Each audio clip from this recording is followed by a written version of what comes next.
hindi maganda ang magiging posisyon natin kung yan ang sasabihin natin, impression natin. Very factual lang naman tayo. Nahirapan kami, hindi nahirapan lang. Kasi kung babalik tayo doon at kinondem natin yung mga ganyan, baka mas doble o triple ang hirap naman.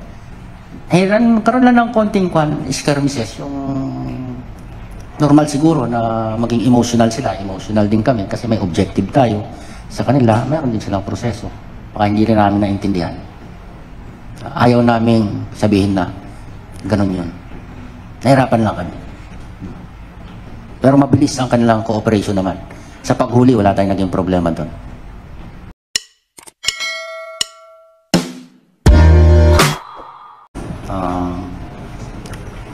Kasi kung hindi tayo nagpunta doon, malamang hindi nila inaksyonan yung red notice list na yun.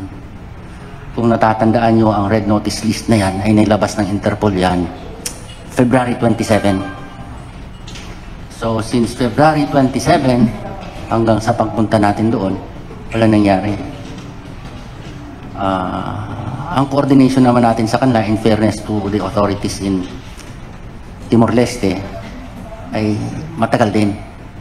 As early as siguro March 3 lang ang natatandaan ko. Earlier than March 3, may coordination na tayo sa intelligence service nila kay Director Longinos Montiero. Yun ang kausap natin doon. Tayin lang natin sandali yung mga kasama ko. Gusto ko rin sila na pakilala sa inyo kasi isang buong team to. At yung mga behind the scenes nito, hindi naging madali din sa amin.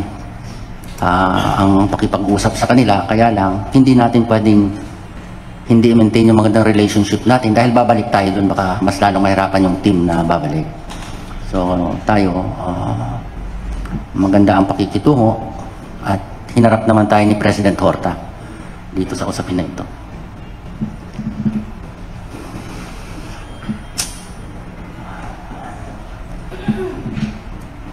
Parang Marines, diba rin yung assault team ng Marines, diba? You will have to fight every inch of the territory. Ganon din ang nangyari sa amin kung paano kami makapasok sa kwarto, paano kami makakuha ng picture, litrato lang. Ang hirap-hirap, yun yung last objective namin. Yung last objective. Para, alam nyo, 6 kami nagpunta rito. Ang kasama ko ay sa iba-ibang units na na-involve sa pag-imbestiga nito at pag-facilitate ng lahat ng documentation sa follow-up. Ang NCR na involved dito sa investigation, although marami doon sa ating units na na-involved sa investigation initially. Tapos sinama namin si Attorney Binayan, siya naman sa anti-terrorist natin, in the event na magkaroon na tayo ng full pick-up visit sa Timor. Piniprepare natin sila. Tapos yung ating International Operations Division, sila ang nag-collate ng lahat ng dokumento at nag-coordinate para mapabilis yung ating pagbigay ng mga kinakailangan dokumento doon. Lahat ng dokumento kasi kinakailangan natin pa-certify at humingi rin tayo ng lahat ng kailangan natin na travel authority tsaka pahintulot sa department. Yung isang opisina naman ang lumakad noon. Wala pa sila. Si Attorney Gutisan. 6 kami, naumpisahan ko pala si Attorney Binayan sa Anti-Terrorism Division. Sa NCR, si Charles Poso, Attorney Charles Poso. Sa International NCR, kasama ni Charles si Bethel Porras, Attorney Bethel Porras. Kasama rin sila sa investigation nung kay Congressman Teves. Sa International Operations Division, si Chief nila, si Filipinas Astrero, saka si Attorney Riv Gutisan, saka ako. 6 kami lumakad doon. Ito pala yun.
Teves Jr. So present this afternoon are the members of the NBI team who participated in the mission headed by no less than our Director, Attorney Medardo G. De Lemos, SA Filipinas Astrero, our Chief of the Interpol Operations Division, SA Darcy Binayan, the Executive Officer of the Counterterrorism Division, Attorney Charles Poso from our NCR office, Attorney Bethel Joy Porras also from our NCR office, and SRA Reeve Marlo Arturo Gutisan from the Interpol Operations Division. So I would like to turn over the floor to our Director for his statement. Magandang hapon po sa inyong lahat at maraming salamat at pinaunlakan nyo ang paanyaya ng NBI na mag-ulat tungkol doon sa aming pagpunta sa Timor-Leste para hingi ng isakatuparan sa Timor-Leste authorities ang red notice list na laban kay Congressman Arnolfo Teves. Umalis kami rito sa pahintulot ng ating Secretary of Justice, Secretary Remulla, at nakarating kami sa Timor-Leste noong March 21. About 2 hours after we landed, nung kami ay lumapag na doon, nakipag-usap na kami sa kanila at sinabi na nahuli na si Congressman Teves. So yun naman ang naging usapan na pagdating namin doon, ibigay namin ang lahat ng dokumento sa kanila na susuporta sa posisyon ng NBI kung bakit nagkaroon ng red notice list kay Congressman Teves. Just to refresh your memory, para maalala natin, inimbestigahan ng NBI ang pagpatay dun sa Pamplona noong March 2023 at naisampa ng NBI ang kaso laban kay Congressman Teves at iba pa. At ang huling insidente noon, nagkaroon ng order sa court canceling the first issuing a warrant of arrest against Congressman Teves, canceling his passport, and ordering the NBI to take steps to bring him back to the Philippines. Yun po ang naging posisyon ng NBI. Inayos natin ang lahat ng dokumento na maaaring kailanganin doon sa pagpabalik kay Congressman Teves sa Pilipinas, katulad ng certification galing sa DFA na kansilado na ang passport. Binigyan tayo noon. Kinuha natin ang lahat ng certified true copies ng naging proceedings sa husgado kung saan siya ay inaakusahan. Humingi rin tayo ng certified true copies ng resolution ng ATC, Anti-Terrorism Council, na dinesignate na terrorist si Congressman Teves at iba pa.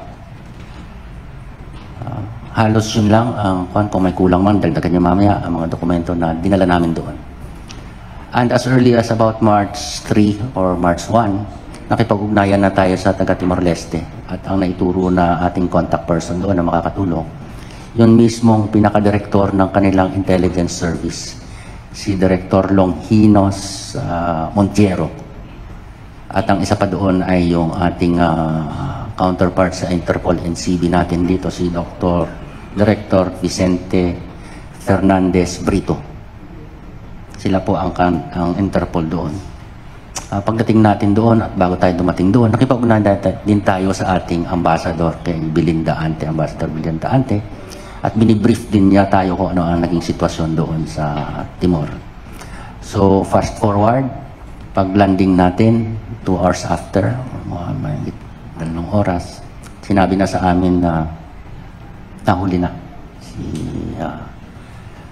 Congressman Teves. Inantay namin nung hapon na yon na magkaroon kami ng pagkakataon na ma-verify for ourselves kung si Congressman Teves nga yung nahuli. Sabi namin kung makakuha man na kami ng picture, proof of life na si Congressman Teves.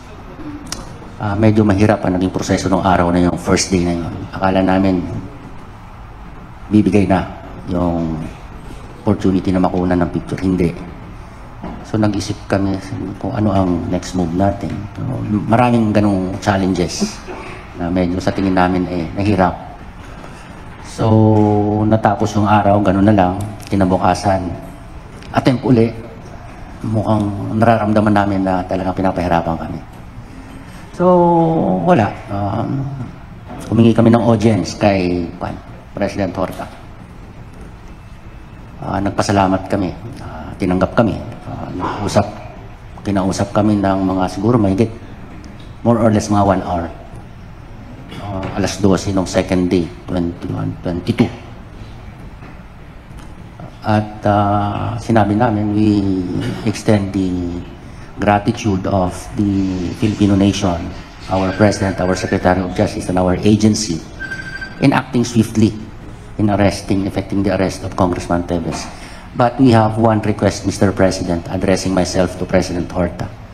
May we be allowed to take the photographs of Congressman Teves so that we can report to our President, our Secretary of Justice, that indeed the person arrested was Congressman Teves. Sabi niya, I will call Director Montiero after you leave. So hindi na kami nagtagal, humingi kami ng opportunity na makakuha ng litrato, and obliged naman kami ni President Horta. Masaya na kami, umalis na kami ng palasyo, pumunta na uli kami doon sa kanilang Interpol office. At kinausap uli namin yung director nila, si Dr. Brito.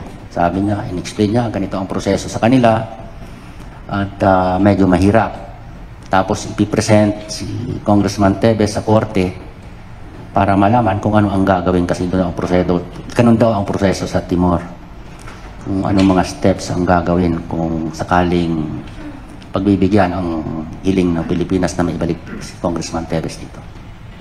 Yun, mahabang oras uli ang balitaktakan doon. Very challenging. Talagang ayaw. Nung ayaw kaming bigyan ng ganun, pagkakataon kasi may taong pinasok kami doon sa isang kwarto, may taong nasa selda, kaya lang nakadapa naman. Nakadapa, sombrero, hindi mo kilala talaga. Sabi namin, we will not be contented with that. We cannot take a photo and bring that to the Philippines and report that this is Congressman Teves. Hindi mo kilala eh. So, sabi namin, pwede namin hingiin. Standard operating procedure naman sa law enforcement yan, if you arrest a person, na magkaroon ng fingerprint. Wala rin palang fingerprint. So sabi namin, wala bang picture na mag-chat? We'll be contented with that. Wala rin. Eh maghahapon na ng second day ang trip namin, next day na 23. Nagkaroon ng maraming diskusyon doon. Medyo kuminsan mainit, na emotional. Pero dahil na rin ng panahon doon. Nagpupumilit talaga kami kasi gusto nga namin maliban sa kanilang pagsabi na si Congressman Teves. Gusto rin namin may proof kami para maipakita naman sa inyo, sa ating bansa, kay Secretary Remulla at saka ultimately kay President na ito nga yun. Siguro mainit, medyo humupa, nagkaroon ng pagkakataon, nagkaroon ng lal, pinapasok doon sa kwarto. Nililimit nila, pati ang kwarto kasi kukunti lang daw ang dapat pumasok. Dati, pwedeng 3 agents, ngayon 2 na lang, tapos 1 na lang. Tinatanong ko ilang pictures ang kukunin, wala naman. Hanggang nakapasok, may nakapasok, hindi ko nababanggitin. May nakapasok, nagpalit tayo ng strategy. Kasi kung puro lalaki ang kakausap sa kanila, lalaki lahat ito, mainit ang usapan. So, nagpalit tayo ng strategy. Hanggang sa may nakapasok, may pinayagan na nakapasok na isang kasama natin. In short, kumalma si Congressman Teves. Doon siya kinukunan siya ng fingerprint at the time. Sabi nga namin, 24 hours na kayo palang kukunan ng fingerprint. Hanggang sa pumayag si Congressman Teves, tinanggal na niya yung kanya nakakasiret. Hindi naman nakamask, parang hindi ko alam kung t-shirt o panyo lang tapos nakasumero. Hindi mo talaga So nung pagpasok ko, wala na, ano na siya, yung tinanggal niya, no? Tapos nagpakilala na kami. Nagkapanatag, nagkapanan ng loob. Sir, andito kami, ito lang naman ang pakay namin. Picture lang, para may man. Nakuna ng picture, sa totoo nga ang picture na yon. Sinabihan pa siya na, oh sir, look your best. Kaya siya nakasmile dun sa picture na yon. Ayaw naman natin na nagmumukhang pan siya. So, voluntarily, nagpa-picture siya na nakangiti. Tapos nun, yun lang. Kwentuhan na kami. Sir, ito lang ang namin, itong red notice, may mga akusasyon sa'yo doon, may warrant of arrest. Sabi niya, in fairness to him also, sabi niya, takot akong bumalik ng Pilipinas. Natatakot siya na baka daw may mangyaring masama sa kanya. Ang sabi ko naman sa kanya, Sir, sabi ko, yan na naging commitment namin kay President Horta. At commitment ng agency yan, commitment namin sa inyo na walang mangyayaring masama sa inyo pag sumama na at maibalik na kayo sa Pilipinas. At lahat po yan na-relay din natin dito sa ating sekretary, pero hindi ganun kadetalye kasi mahirap ang internet doon, nawawalan kami ng internet tapos nakikipag-negotiate ka sa kanila.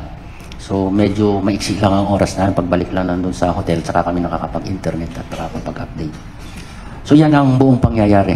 At kung nakausap namin si President Horta, ang sinasabi nga niya, gusto rin niyang matapos kaagad ang proseso. At hindi ko lang masabi yung dalawang instances na kinuwento niya, basta gusto niyang matapos na ang proseso. May court process dyan, ang pagkakaintindi namin doon sa kanila. A minimum of 7 days to maximum of 40 days mariresolve yan.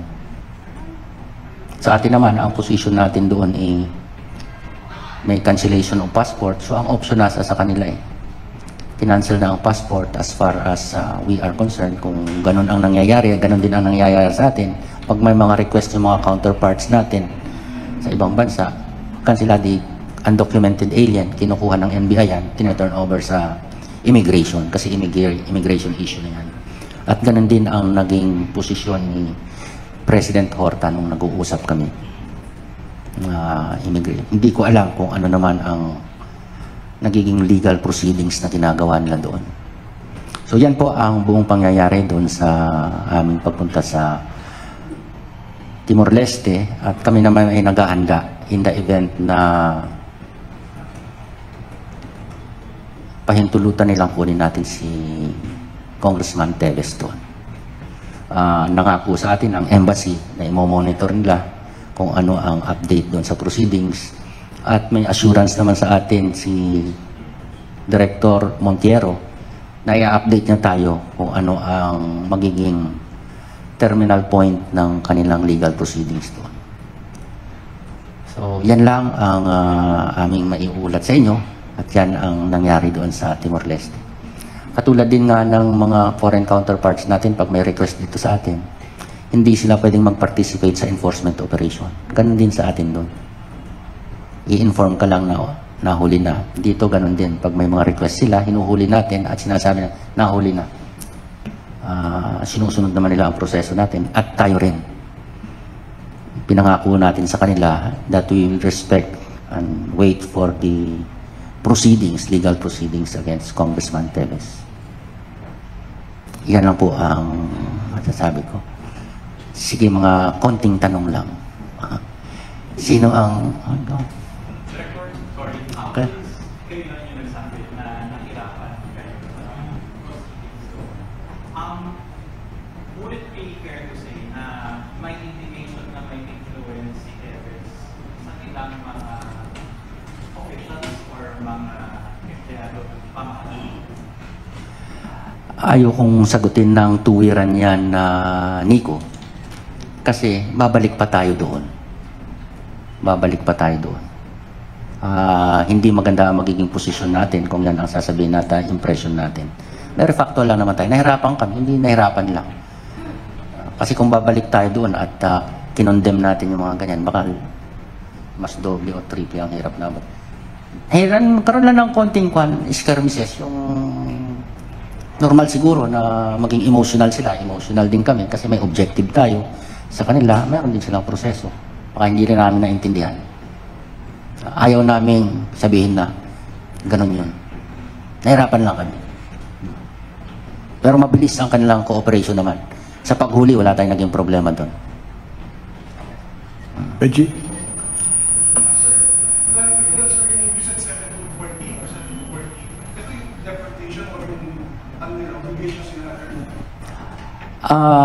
kanila kasi ito ang proseso nila. Sabi nila, they will terminate the proceedings within the period of 7 days to 40 days maximum. Tatapusin nila. Hindi ko alam kung deportation ang tinatahak nila na direksyon. Kasi ang gusto nga sana natin, deportation eh. Kasi kung deportation yan, sabi nga ni President Horta at katulad din ng posisyon natin, summary proceedings ang deportation. Kaya lang may court hearing kasi sila doon. So malamang hindi summary yun, hindi administrative yun. Yes, sir.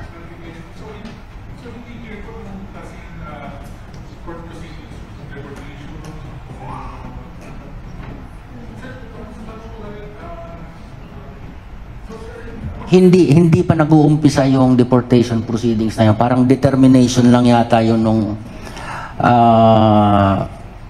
nung merits, nung red notice list. Yung pa lang yun. Pagkatapos nun, magde-decide pa lang sila kung ano ang action na gagawin nila.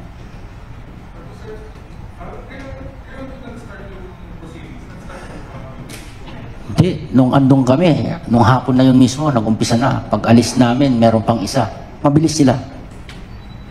Mabilis sila. Other questions?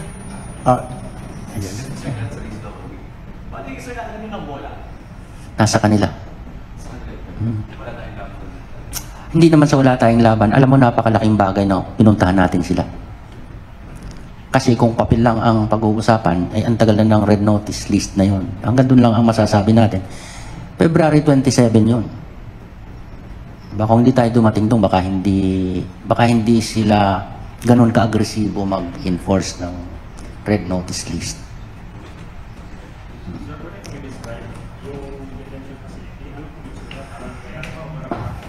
Rehas ito. Talagang detention.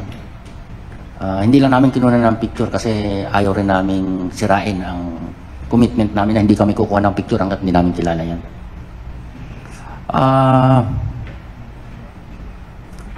Rehas, isang tao. Hindi ko alam kung siya yun, kaya hindi kami kuha ng picture. Nakadapa. T-shirt. Ito naman ang masasabi ko nung mag-usap naman kami. One-on-one. Very healthy si Congressman Teves. Sa tingin ko nagwo-workout, kanyang pangangatawan. Matipuno. Very healthy siya.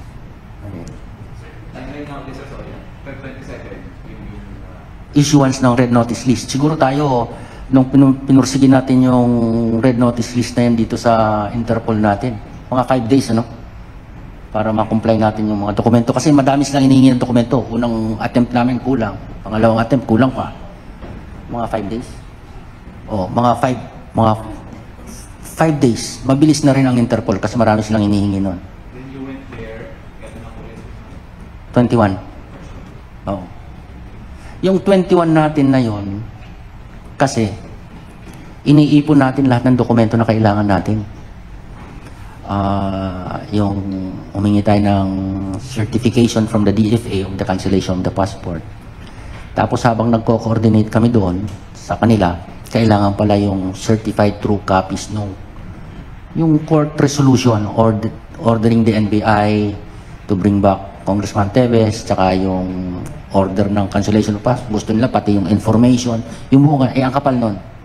So ilang kopya ang maliban doon yung declaration, yung proscription ng Anti-Terrorism Council declaring Congressman Teves et al. Terrorist, nasa tingin namin makakatulong yon sa posisyon ng NBI. So lahat yung mga dokumento na yun, inayos natin, plus yung may administrative requirements din kasi kami sa department for the authority to travel, pin-prepare lahat yon.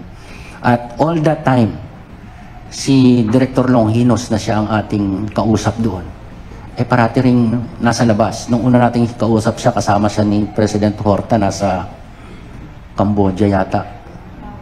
Lao Republic. Tapos lumipat sila ng Australia. Pagpunta niya ng Australia, sandali lang, mga 2 days lang siya sa Timor-Leste. Pumunta ng Lisbon sa Portugal. At ang balik niya 21. So sabi namin, sige 21, andyan kami. Yun. Pagbalik namin ng 20, nauna yata yung aeroplano namin lumanding sa Delhi. Siguro kasunod yung second flight yun sa kanya. Dire-diretso na sila sa operation. Mabilis sila at tumutupad din sa kanilang pangako. Doon naman kami hanga din sa kanila. Sir, nung during yung nagwan-one pa kayo sa TVS, nagkaroon ko nag-chat na mag-picturean kayong dalawa. Hindi, ayaw niya. Kami naman, ginagalang naman namin yun. Ayaw niya. Kaya ako, masasabi ko na nag-usap kami. Sir, sino po kasama ngayon ni FS? At may pamilya ba siya dito ngayon? Hindi ko alam, hindi namin napag-usapan yon kung sino ang kasama niya kasi siya lang talaga ang may abogado siya doon na taga Timor na hindi rin namin kilala. Medyo nagkataasan din nga kami ng boses ng abogado nung umpisa kasi ayaw nilang ayaw